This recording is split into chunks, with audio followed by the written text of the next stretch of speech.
Okay,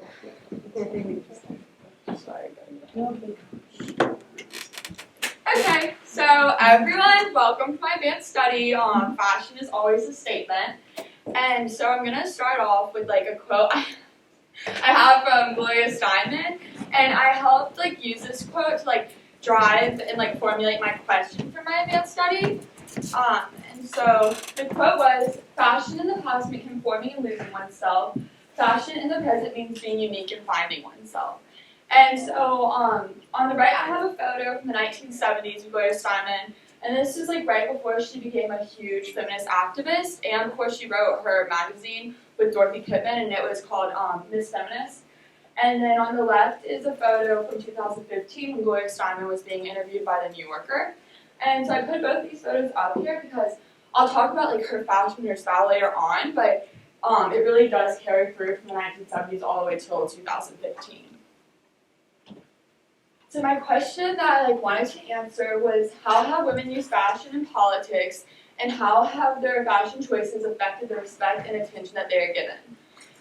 And so what I did was I took 3 women from the past and 3 women from the present who are an important part, like in an important position in politics, or were a huge feminist activist, and I used that to find the connections from the past and the present.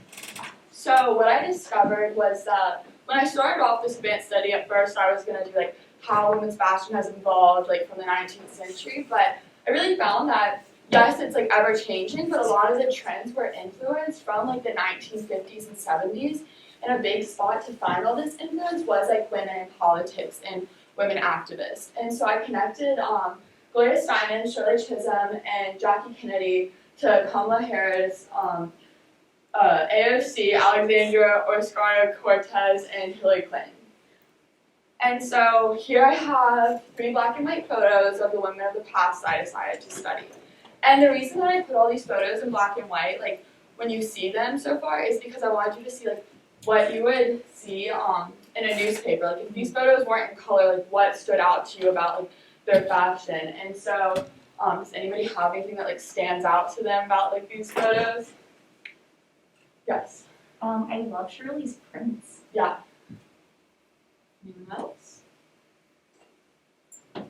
Okay, that's okay. Okay, next slide. I have their photos in color, and so you can see like what they were known for. So Blair Steinman was so unique. Her outfits, she wore jeans, which wasn't very common for women back then. She had these big aviator sunglasses, and you can see her hair was highlighted and teased. And so if you look at the black and white photo, that still kind of shines through, and you see the 2 women like on the other side that don't have that as much.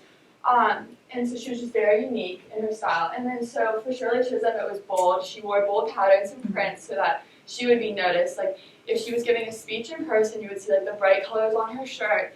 But if you took a photo of her in the newspaper, like this one, you can see like she still stands out because she has this bold pattern on her shirt. And then for Jaclyn Kennedy, it was more colors. So you might look at this photo and it looks kind of like classic. Like most people can identify like Jaclyn Kennedy because she was such a style icon. But when the photos were in color of her, she used pops of color to like help stand out, and she used feminine colors because she like wanted to be in touch with her feminine side. And so I'm going to talk about them, but first I have like a trailer for a show, and this show is called Mrs. America, and it was recently filmed actually, and it talks about all these women and how they were such like strong political figures for the ratification of the Equal Rights Amendment, which is something I'll talk about that a lot of these women fought for.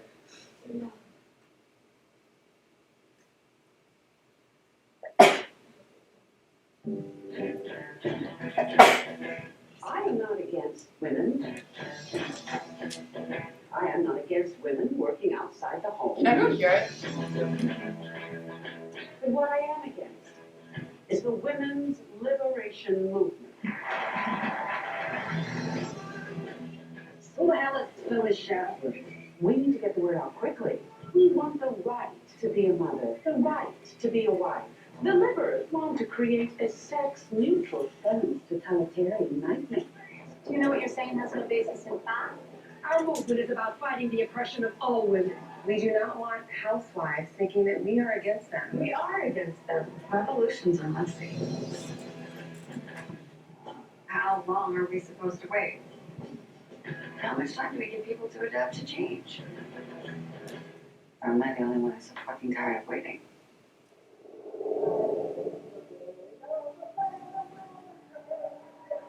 This fight is not about equality. It's about power. And I'm just getting started. We are a political movement, not a sorority. So now we're not going to have people we disagree with participate?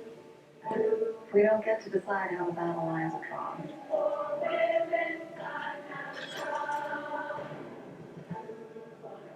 When did you get so mean? I have let you run around this country with your cause. It's our cause. Did you really think there'd be no casualties?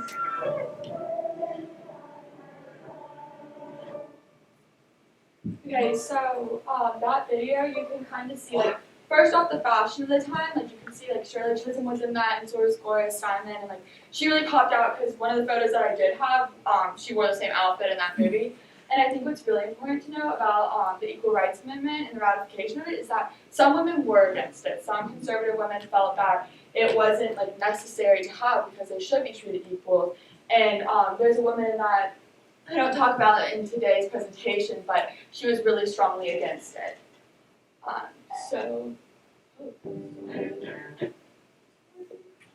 Okay, so to start off, I'm going to talk about Shirley Chisholm. And so she was born in 1924 and died pretty recently in 2005. Shirley Chisholm came from a low-income family, yet she did not let this limit her. She attended Brooklyn College and Columbia. And she also was the first Black Democratic woman to run for president under the slogan "Unbought and Unbossed."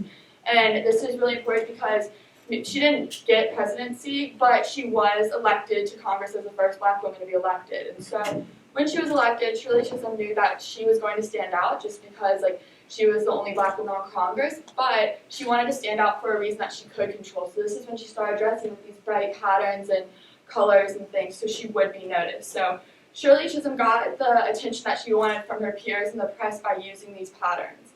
And Shirley Chisholm also didn't always get the recognition she deserved because of her color. And so this is really important because in the Miss America documentary, which I just showed you a little like trailer for, she was called the unsung style hero of the women's liberation movement. So although she was not recognized during a lot of the portion of her life, she has been more recently recognized. And so on August 10th of 1970, Shirley Chisholm gave a speech that dealt with the Equal Rights Amendment and the ratification of it, and she brought it back up to try to get it ratified in states. And this is so important because it was making it so that your sex didn't define how you were treated. And so this is like a photo of an outfit she wore during it, which really caught the eye of people. And another thing was to wear big jewelry. So even though she might not be able to dress as feminine as she wanted to, just because she wanted to get like the equal treatment as a male, she used jewelry to accessorize with it to get back in touch with her feminine side. And Shirley Chisholm didn't just take one stand, she took multiple. She had a stand on equal rights for her sex, but also for the color of your skin. She stood up for that. And another thing that was very controversial was her reproductive stand on rights, and she became like the head and led up a lot of organizations that dealt with that and dealt with women. So she wasn't afraid to like stand up for what she believed in. And I have a video on her. Shirley Chisholm was the first African-American woman to serve in the United States Congress and the first woman of any race to seek the Democratic nomination for president. She broke barriers and she made history. But she didn't want to be remembered as the nation's first Black congresswoman. Instead, she wanted to be remembered as somebody who had guts. And there's absolutely no question about that. A tenacious educator turned politician, in the 1960s and 1970s, Chisholm became a national symbol for liberal politics. Shirley Chisholm represented a moment where the possibility of a civil rights movement and a women's rights movement could come together. And if there's one person who represented the intersections of those movements, it would be someone who'd been a part of it. During her 7 terms in Congress, Chisholm used her national platform to challenge the system, all the while working assiduously to service her Brooklyn constituents back at home. She entered Congress with the slogan "Unbought and Unbossed." She pursued her appointment with that energy and had an extraordinary impact. But Shirley Chisholm didn't get as much recognition as she should have, in part because she was a woman. Black history has suffered from its own vision of patriarchy, its own male-centric view of who its leaders are. So one of the challenges is to be able to tell a narrative about our history that put women right in the center along with the men. This challenge is to begin to prepare America for the fact that someday blacks will lead this country, that someday women will lead this country. That's what this is all about. And so I included these videos just because I'm going to talk a lot about the fashion side of it, but I don't want them to be overlooked just based on the fashion choices they made. They had a lot of strong things that they've done in history. I just think it's so interesting that in order to get this respect, women were very strategic about the way they dressed. And so if one thing you take away from this is that Shirley Chisholm used really bright and bold patterns to make sure that she was noticed. Next, I'm going to talk about Blair Steinman. So Blair Steinman was born in 1934 and is still alive today. She had an outfit that she called her bad bitch outfit. So her outfit was flare jeans with a low-hanging belt, aviator sunglasses, highlighted and teased hair, and a turtleneck. And the reason this was her bad bitch outfit is because it made her feel like an equal. It made her feel like she could be equally treated as a male because she could dress similarly to one. And so in today's society, we see that as pantsuits, but for back then it was very uncommon for women to wear jeans. And so Gloria Steinem never really followed what society wanted her to do. So women were supposed to wear these long dresses and skirts, but she decided that that wasn't for her. She wanted to break out of the gender norms. And so one thing that she did really well was when she went on TV to talk to people and stuff, she made sure to wear very short skirts and very low neck things, so that she would get people's attention, she would get them talking, because if they were talking, they would talk about the movement that she stood for. And so this was really powerful because she wanted to, quote unquote, piss off the conservatives. She wanted to make people upset with how she was dressing so that she could get that attention. Another thing that Blair Steinem did really well was she wore voting badges. So you can see right here, she has a voting badge on, and this told people that she has a voice. She's not going to be silent just because she's a woman, so she accessorized with it constantly, and it's arguably one of the most important accessories she wore. It may not be as iconic as her aviator sunglasses, but giving that voice to women, she also did this through her Miss Feminist magazine, with Dorothy Pittman was the co-founder of it, and together they marched for women's rights and published article after article about what it meant to be a woman in society and how they wanted to change the image of what a proper woman was. And so this is really important to see that Gloria Steinem was kind of known for being not the nicest person, just because she came off strong. She came off as strong as a male, which you'll see when I talk about Hillary Clinton later on. Just because she acted like a male, she was called bitchy, kind of. And so the next video I have is, oh my gosh, my computer. Oh gosh. Okay, well this next video is about Gloria Steinem. Okay, well, in the video she talks about hearing somebody call her a bitch, and she reacts to it, and she's like, it sucks that because I act like a male, I'm being called a bitch, and I'm being talked badly about, but in general, in order to gain the same respect, I have to act this way. Okay, technical difficulties. Liza, try quitting your slideshow, minimizing if it will. It's okay. I can just keep talking. Sorry, the slides might not be as great. You can look around the room. There's clothing and stuff. But so in this video, she also starts off in a dinner that she's having. It's a fundraising dinner, and she's like, I don't want to go to this. I feel like it's so unnecessary. I could be giving the money to people. Feels weird eating caviar at a fundraiser that's for people who don't have food. And so she's really one of those people that lived by what she stood for, so she wasn't going to spend a bunch of money on things if it was just to help other people. If that kind of makes sense. But Okay, so next person is Jaclyn Kennedy. I'm going to talk about her. So she had a saying. Okay, Use the clothes. we'll start using the clothes. Oh, can I put my mask? Yeah. Really mind. Sorry, guys. So the next person is Jaclyn Kennedy, and she had a saying that one man can make a difference, and every man should try. And so she used this political platform that she was given, like by her husband being the president, to really like help women.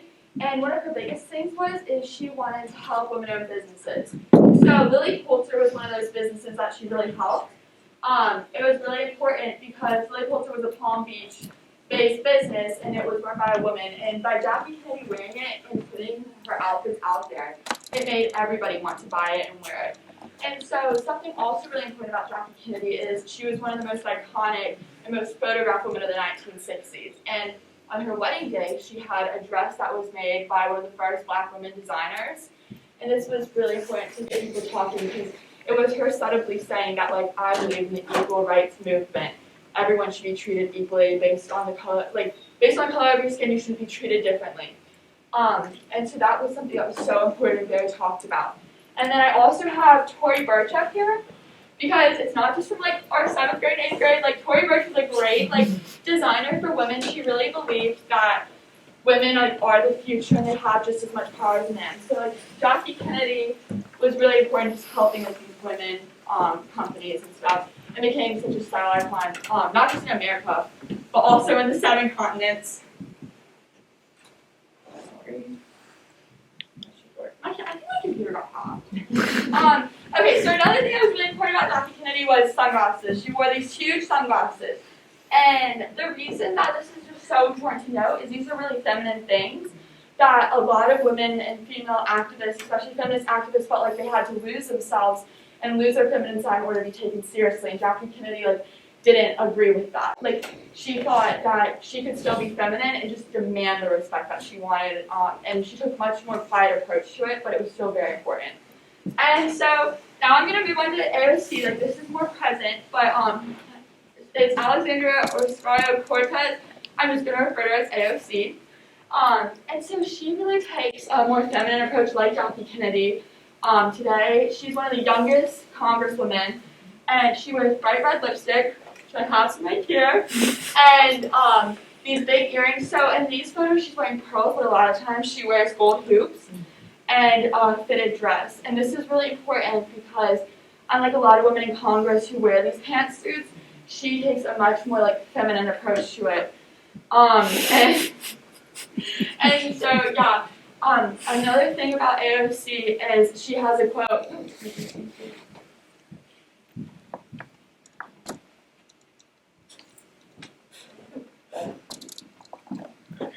Well, I'm just going to finish what I was saying about AOC. Sorry, it's kind of out of order. Okay.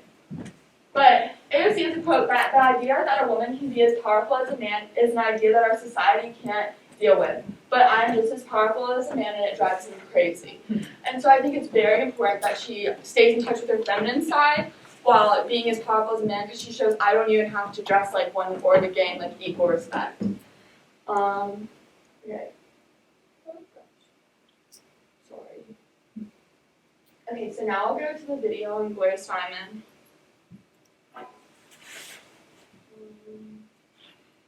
Here.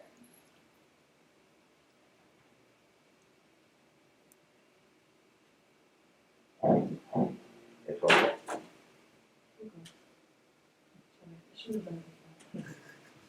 Yeah. It's a long trip from a wrong side of the tracks childhood in the Midwestern United States to a celebrity-studded charity ball held recently in New York, an event she only reluctantly attended. The irony of eating caviar for the benefit of the starving doesn't escape her, but as she says, it pays the bills for a political campaign or the bail money for political activists. Some kind of political law about tap dancing, right? Tap dancing sharpens the brain and it makes you conservative. Shirley Chisholm, George Murphy. Just real footage from 5 minutes. I got out just in time. My used to tap in. I did. But I quit this time. I hope not. Now, guided by director Carl Charleston, here's a telescope profile of Gloria Steinem, her childhood, her work, and her friends. What do they go guessing about her? You know, what kind of girl is she? Seems like a real bitch. Oh, she must be very aggressive and pushy. You know, they have these whole preconceived ideas of girl who gets to where Gloria is in life, what one has to do. It makes me sad because of the bitch part. I mean, that really gets to me. I guess maybe it's worse than I think. I mean, I don't hear those comments, but what I've come to understand lately is it's not always personal. Is that all women come into this kind of stuff? Because I keep meeting women who I've heard all my life are bitchy and pushing and so on and so forth. I meet them and they're nice, compassionate people. If you don't play your role, if you dare to aspire to something, then you get it automatically. But it's hard for me to remember. And there's other people who say, well, Gloria's a star, not a writer. A lot of people say that. A lot of people talk about this stuff. So that's kind of like the main idea of that video. It's like really interesting to see that a lot of women think that in order to get where somebody like Gloria Steinem was, such a well-known feminist activist, they have to be mean and have to be bitter. Okay. Well, this is a photo of Jaclyn Kennedy, and this was the quote that she had that I kind of already talked about, but just saying that like she really did use this political platform that her husband was given, and decided not to hide behind you, but to stand down and help other women stand out too. And so here's just a little video of her.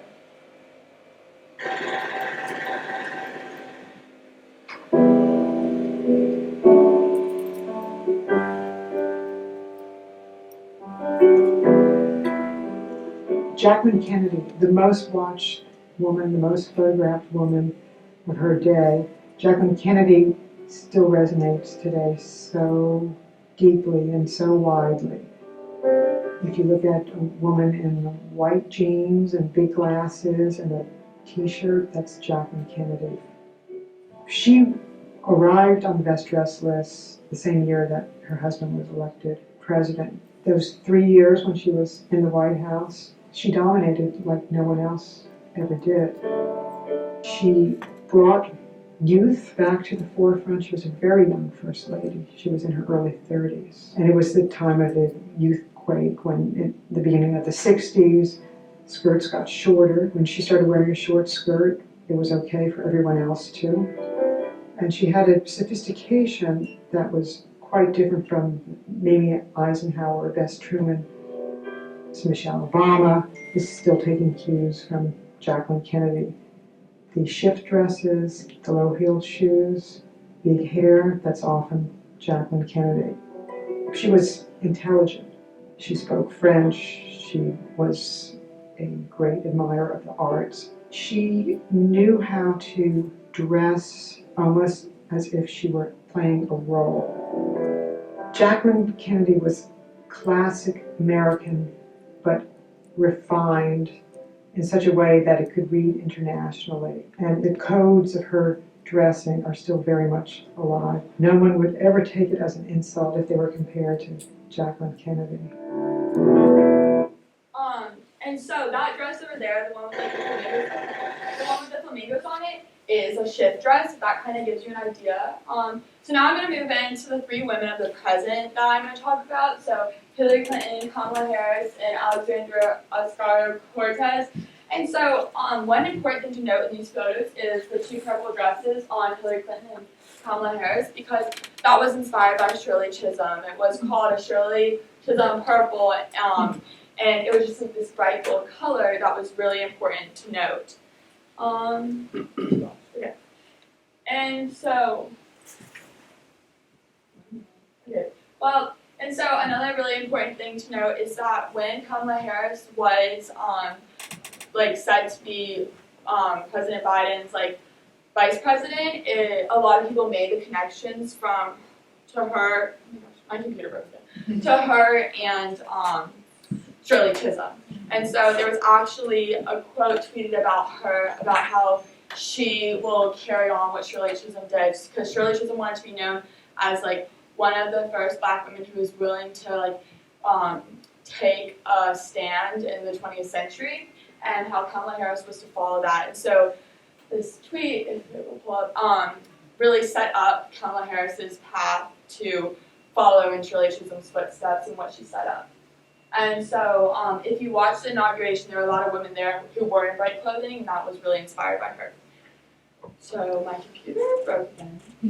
It worked yesterday, I'm so sorry. And so now I'm going to talk, if we want to look over towards the back, I can kind of walk you through it.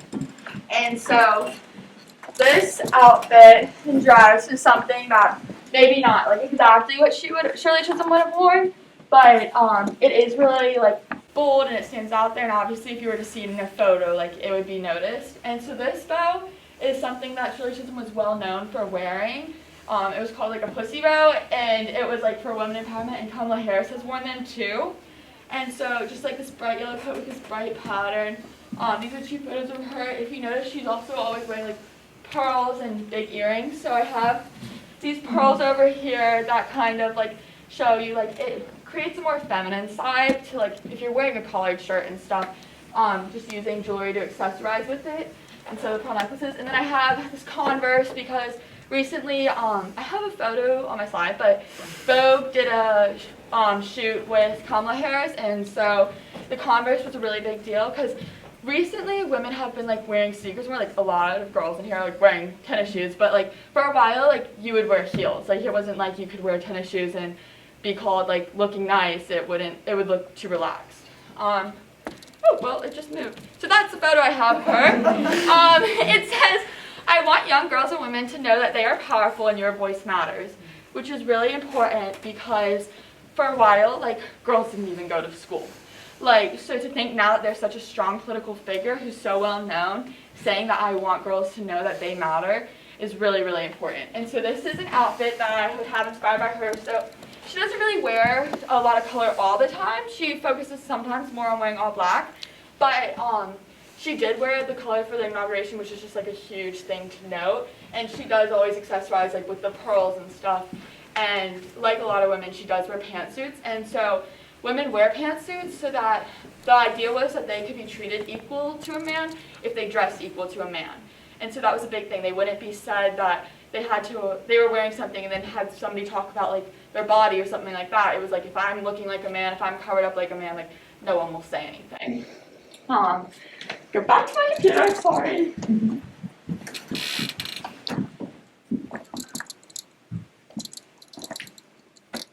Right?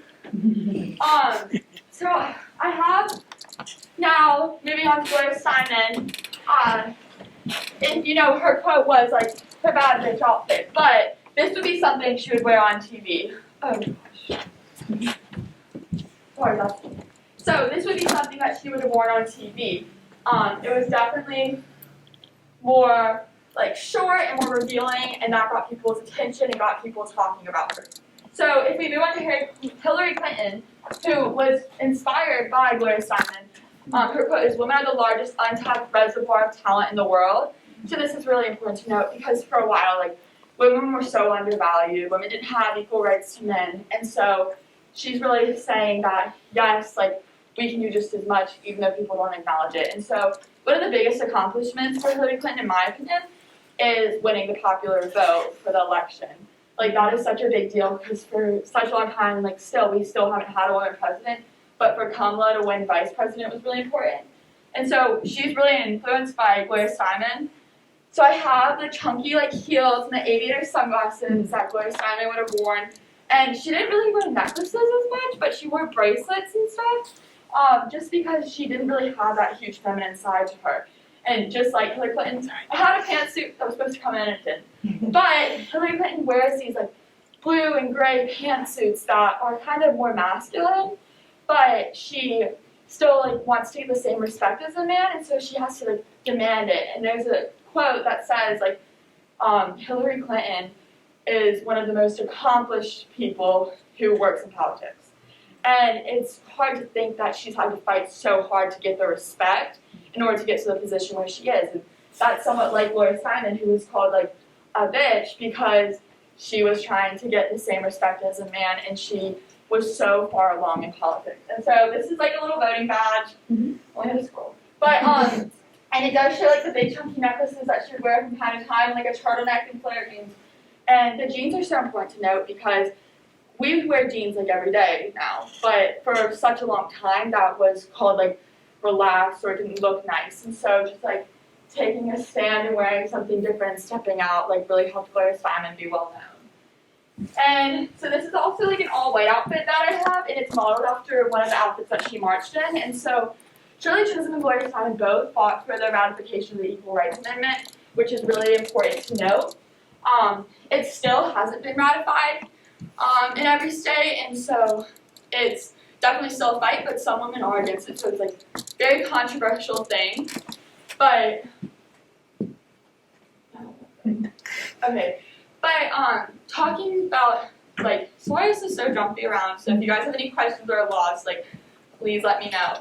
So AOC is one of these women that is willing to speak out. She takes to Twitter a lot of times and speaks out against male politicians who, such as Trump, who likes to take to Twitter. And so Cardi B actually wants her to run for president, which is really interesting, but she's actually not old enough still. She's still very, very young. And so it's really interesting to see, like, she said Women Against Patriarchy, like WAP 2020, just kind of like a modern take on things. And so what I really learned from this project is that the clothes that you wear don't have to define you, but if you are strategic about what you're wearing, it can help like define you and for you to get the same respect. Like today I'm wearing a bright pink dress. Like I've had people tell me about my dress like multiple times. Like if I was wearing all black, like it may have not been the same. But so like Shirley Chisholm, like I wanted to wear something bright to be noticed, especially when I'm giving like this presentation. And so, yeah, I mean, if you guys have any questions, like, I'd love to, like, walk around with people. I know it's kind of hard because we're in, like, these groups, but if some people want to go to, like, each exhibit and have questions about it, like, I can help, like, better explain stuff there. Oh, this is her quote that I have. Oh, I already read this. I think, yeah. So, I think we got through the whole slide. Sorry it was so glitchy. But I think it's just definitely important to know that, like, all these clothes I've had around my house. It's not like I had to go out and buy anything new. Like, these styles are very prevalent and have such a long-lasting impact that, like, I bet, like, you guys have seen, like, half this stuff worn, like, within last week. And so I just think it's really important to know that, like, fashion does, like, help people, like, see you and like choose either to like sometimes respect you or like sometimes you'll hear like people like who are like talking about Hillary Clinton say that she's like mean, you know, but have you ever seen her like really in a dress? Like have you ever seen her in like girly clothing? Like not really, like it's just because she's dressing like a man, like which is important. But yeah. So anyone have any questions or does anyone want to walk around? Yes. Liza, just because the question you asked at the beginning. Sorry. What, like, so in, like, the short summation, what is your sort of answer to that question that you asked yourself? Okay, so the question that I asked myself was, like, how have the clothes that somebody, like, women in politics chosen to wear, like, how does that affect the respect they're given and the attention they're given? Sorry, I'm going back to the question. And so what I learned,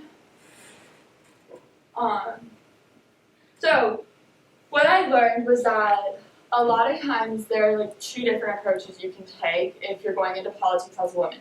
You can choose the more feminine side, like AOC and Jaclyn Kennedy, or you can choose the more masculine side, like Blair Simon. And I feel like Shirley Chisholm and Kamala Harris are kind of like in between both, like they switch in between. And I found that a lot of times you can get further by dressing in these pantsuits and things, but you're going to be talked about a lot more. Unless you're a loud person. Like, AOC is not afraid to speak her mind. She's loud. She wants the respect. She demands it. Mr. Rivenberg went to school with her, which is kind of interesting. Like, we were at the same college. But you were at the same college. Anyways. At the same time. And so, I think that's important to note, that maybe if you're a quieter person and you're trying to take a stand, like, you use these bold patterns and you kind of dress more masculine in order to get ahead. Because if you can't always speak your mind as much, you might have to have that to get the respect. But someone like AOC like demands the respect. Like she's going to dress in like a bodycon dress with big hoop earrings, and she was actually interviewed and they said like, tell us about your skincare routine. And she was like, why are you asking about my skincare routine? Like I'm in politics. And she's like, I'm not going to be made to feel bad about that. But I hope you know that like if I was a man, like would you be asking this? And so one of the just top things I learned is that like a lot of women are talked negatively about if they dress masculine, but a lot of women who dress feminine don't get the same respect.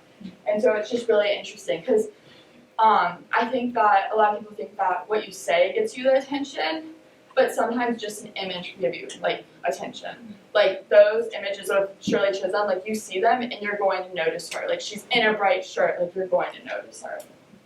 So yeah. Yes, Thomas. I'm sorry. It's fine. Yes, Mr. Ren. So in a lot of other countries, women have political power and have become prime ministers and presidents and whatnot. And I was curious if in South America or Europe, are all women who are leaders, who are politicians, are they grappling with these same sort of issues as far as you know, or? So to be honest, I primarily focused on like the U.S. and political powers, but one of the big things I did find out is that Jaclyn Kennedy, like out of all these women, probably reached people in in Europe and other continents the most, and she had such like a feminine approach. So and while researching, I definitely found photos of like Kate Middleton and stuff in Europe, and like. You have to dress a certain way, especially if you're in like a position of power. But I think that in a lot of other countries it just varies, like based on sometimes like what culturally you wear. I think in the U.S. it's kind of a harder thing because for a while like mini skirts like were looked down upon. Like that's just something new. I don't know. I know that when I was researching, there was a London boutique that actually had like one of the first mini skirts. And that got everyone talking. Like it made people talk. So I think that sometimes like European countries have progressed a little bit faster than the U.S. But that's just like my opinion. I'm not like definite about that. Thank you. That answers your question. No, that was fantastic. Yes. Liza, do you think that political figures in our future will be able to command respect in more feminine outfits? Yeah, so I think that AOC is such like a big part of that because when people talk about her, like there's the AOC effect. She had a meteoric rise from being a bartender to now being a congresswoman, and so I think that she's such a big like representation of that. Like the brighter lips. If you look at the photo of Pamela and like Hillary somewhat has it, but if you look at the photo compared to AOC, it's just such like a brighter look. So I think that's like really important. I think that someday, yes, like hopefully like women can stay in touch with their feminine side and still like do great things in politics. But I think right now, like I think that there's just two dividing lines. You either are feminine and don't get respect, or like you take a more masculine approach and just get talked about. And so I think AOC definitely gets hate too. Like I don't think that she has a feminine approach so she doesn't get talked about badly. I just think that she's willing to like shut down that. Yeah. Yes. But first, thank you very much for your presentation. I've enjoyed this very much. How much of this do you think is, in terms of defining what makes something feminine or masculine, is a generational issue? We're talking about women who grew up in a very different time period than today. Do you think that, how does that affect how we view what's feminine, what's masculine in terms of clothing? Well, I think that just looking at Blair Simon and the jeans, masculine was jeans back then. Now, like a lot of women wear jeans, and so I think that as we like progress as a society, like the gender norms are kind of like going out the window, which is really important because I think that's what limits a lot of people. Is that for a while it used to be like women stay home, they cook, they clean, like. I think that idea is going out the window and women are going into the workplace. I think that clothing is such a big part of that because like jeans from Blair Simon, she was looked at as crazy kind of for wearing them. Very unique, you didn't see it on many people. Now you see it on tons of people. And so I think that as so Dior had a fashion show that had this shirt that said everyone should be a feminist. And so that was such a big stand. So I think that even in fashion companies are noticing that, okay, like feminism isn't really like a political take as much as like society needs to accept women and treat them equally. It's like it shouldn't be politics if it's equal treatment of people, if that makes sense. And so I think that a lot of fashion companies are trying to push it so that there aren't any more gender norms. Like you saw, I don't know if everyone saw this, but like hairstyles, like and like a dress type deal. Like that's such a big thing. Like that wouldn't have happened, let's say 20 years ago. But now people see that and it's somewhat normalized. Like of course it was talked about, but he still took a stand and it was like more normalized than it would have been 20 years ago. So I just think as we grow up, so do like the fashion trends and so do people's idea of like what society should look like and what women and men's roles should look like. Any more questions? Oh yeah, sorry. Liza, along those lines of there being this generational shift, do you find like whose voices are louder, men or women, in kind of policing women's fashion or making a big deal of how they're represented? Because in your videos, some of your early ones were saying like, oh, women, whether they wanted to kind of conserve certain norms, were the ones that were talking about other women and what they were wearing, or is it based off of, or are the men kind of saying, you know, this is how you should be dressing? Was there any distinction? I think that, so I watched this video about, there's like a Sunday CBS thing, and I watched a video and it was talking about the cast of Mrs. America, and they were saying that the women that was so conservative that fought against the ratification of the Equal Rights Amendment was one of the biggest politicians out there. She was constantly leaving her family and her kids at home with the dad or like with her husband and wasn't doing things that were in the societal norms of a woman. So I feel like a lot of times it's just more of saying the right thing at the right time. I think that when it comes to lawmaking, men definitely have a stronger hold on that front than like women do, especially with reproductive rights and stuff. A lot of times you see these things being passed by men and not women. And so I think that right now in politics, men just have such a larger presence that it's really hard to like break the wall down and have women like into it. So there was a video that like of Shirley Chisholm, and I was talking, it was like one day that women will run like the patriarchy like political area, like it is no longer patriarchy. And so I think it's really important that like I think social media is a huge thing. If you know how to use that, you could definitely get your word out there better, but I also just think it's like power in numbers. And since there are more men, I feel like they have more power right now. If that answers your question, kind of, but yeah. Any other questions? This one's just a little off topic. Do you have any plans or political aspirations?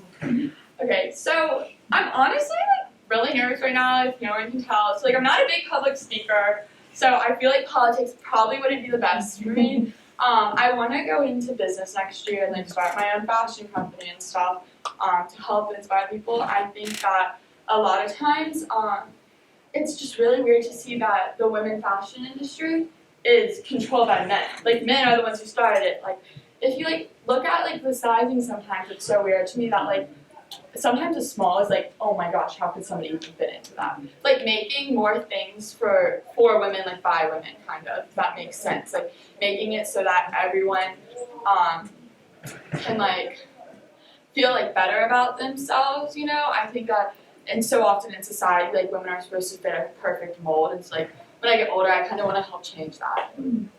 Yeah.